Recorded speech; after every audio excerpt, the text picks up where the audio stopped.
Hotel वाले को उन्होंने मेरे छोटे तो मारे। मैं इतना रहे अल्लाह पाक तेरे माँ बाप की खैर करे, भैन भरावां तेरे माँ बाप अल्लाह पाक गाड़ी कराए दाता अल्लाह पाक इन्ना को दवे कुल कह नैत की खैर हो तेरे माँ बाप की खैर अल्लाह पाक भैन भरावां की खैर होवे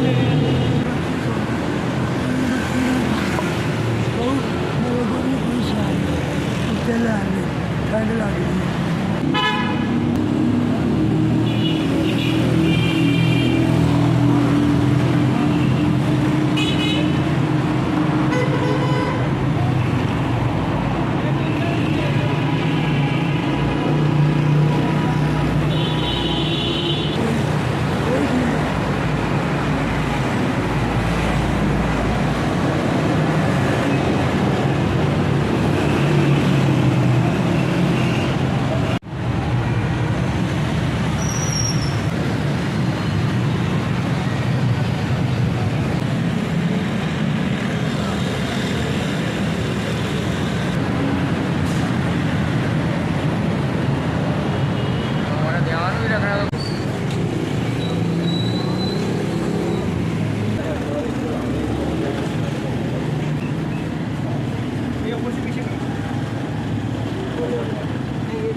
Arriba digo,